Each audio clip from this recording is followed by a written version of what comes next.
Avant Atlas, nous pensions comprendre les visiteurs interstellaires.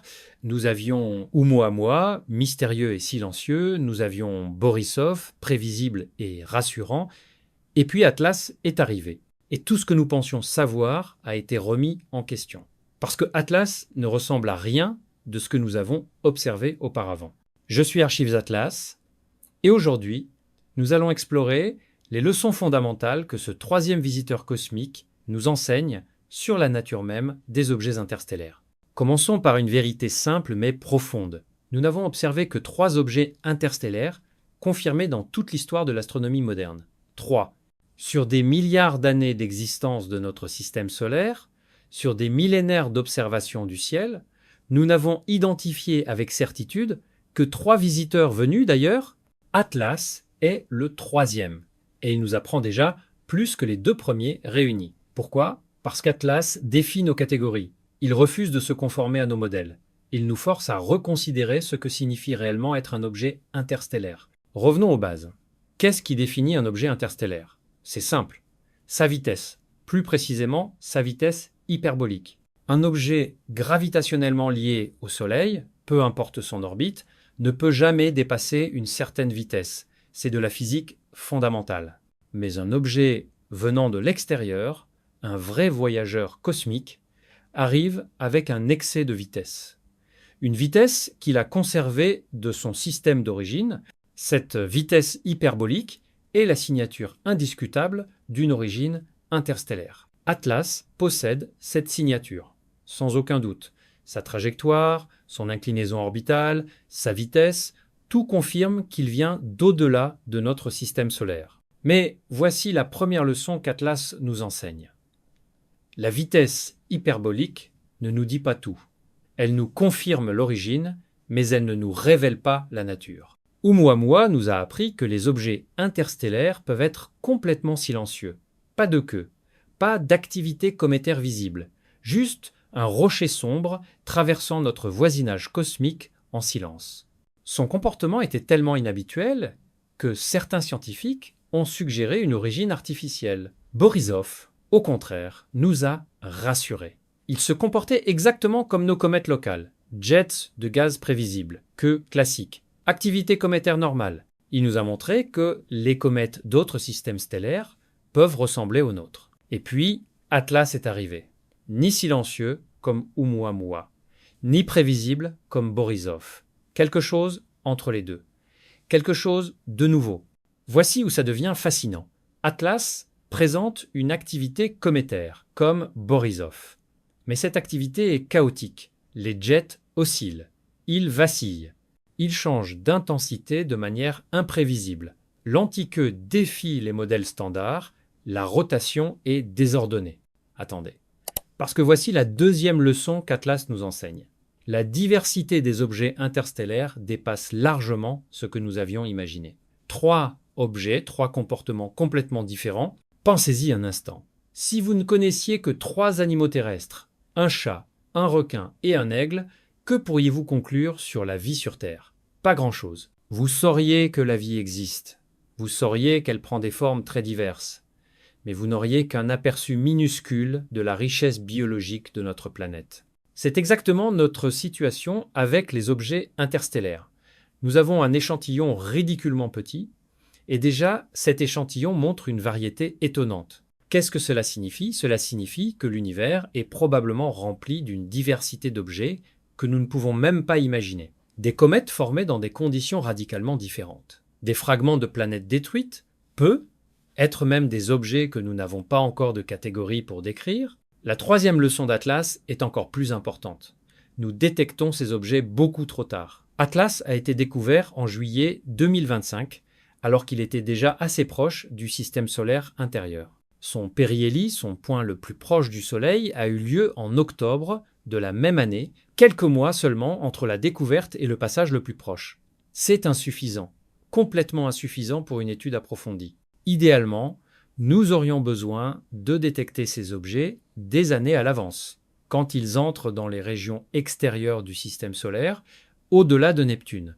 Cela nous donnerait le temps de mobiliser tous nos instruments, de planifier des observations coordonnées, peu, être même d'envoyer une sonde pour un survol rapproché.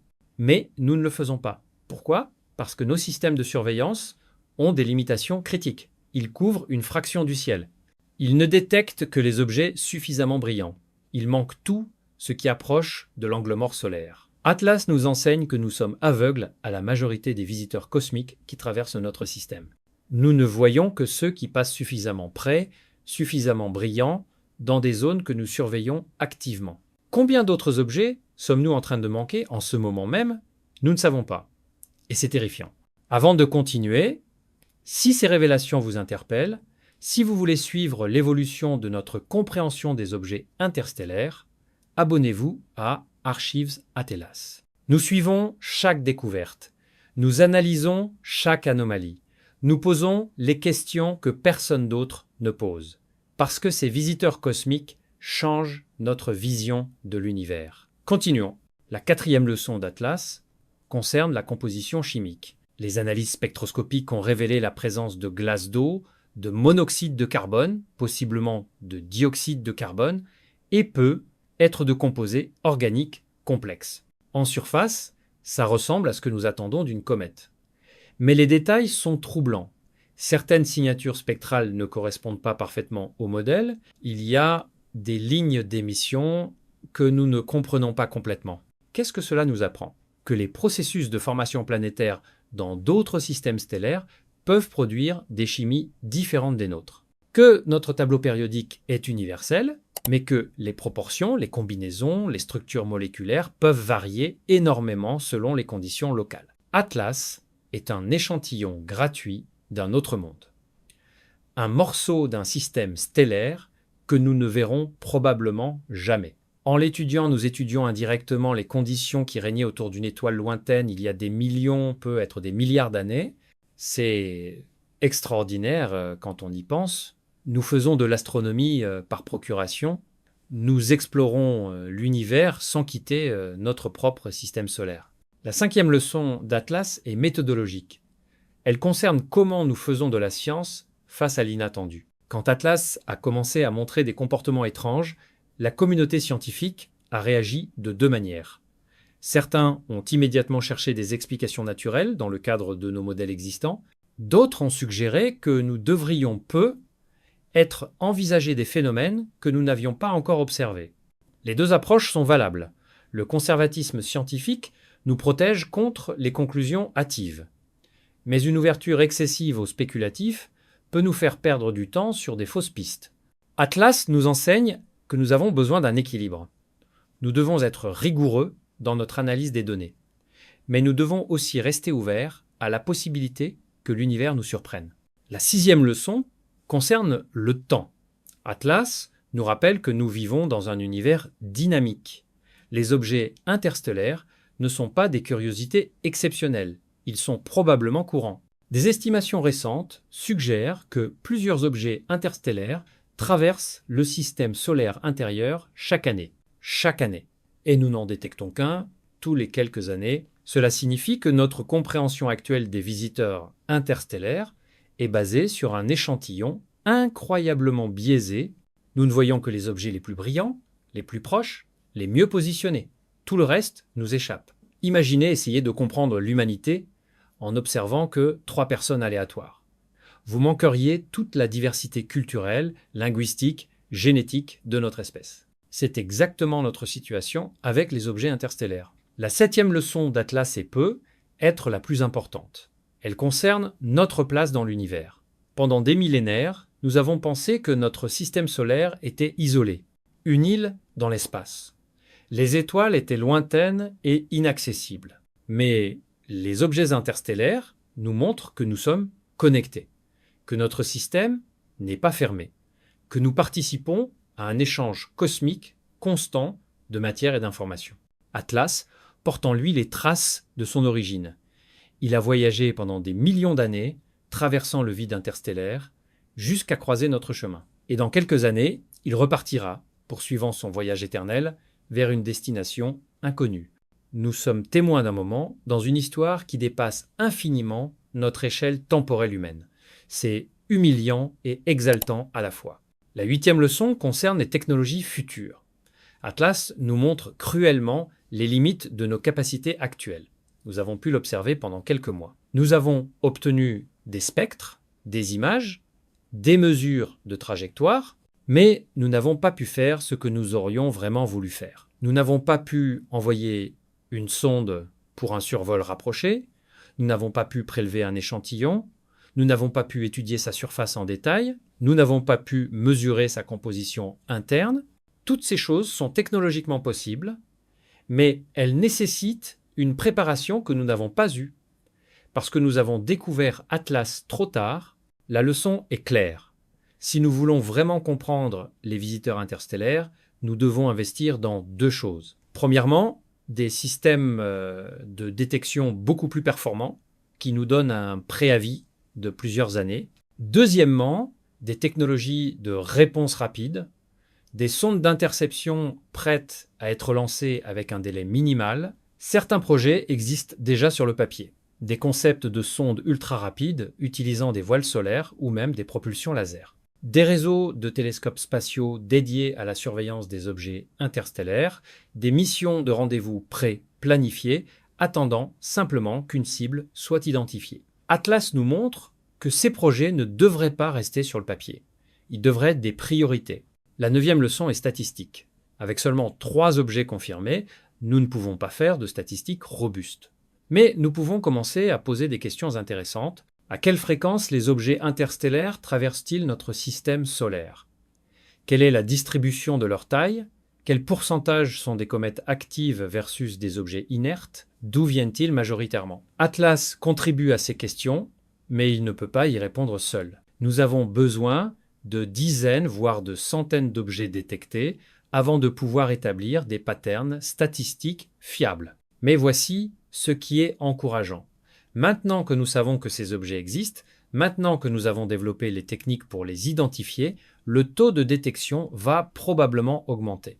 Chaque nouvelle génération de télescopes, chaque amélioration des algorithmes de détection, chaque extension de notre couverture du ciel augmente nos chances. Dans 10 ans, nous aurons être observé 20 objets interstellaires. Dans 20 ans, être 100. Et à ce moment-là, notre compréhension sera transformée. La 10e et dernière leçon d'Atlas est philosophique. Ces visiteurs cosmiques nous rappellent que l'univers est immense, ancien et rempli de merveilles que nous commençons à peine à découvrir. Chaque objet interstellaire est un messager. Il porte des informations sur des mondes que nous ne verrons jamais, sur des processus qui se sont déroulés il y a des éons, sur la diversité incroyable des environnements cosmiques. Atlas nous dit que nous ne sommes pas seuls dans un sens très concret, pas nécessairement au sens de vie intelligente, mais au sens d'un échange matériel constant entre les systèmes stellaires. Nous recevons des visiteurs, et probablement notre propre système envoie des objets dans l'espace interstellaire.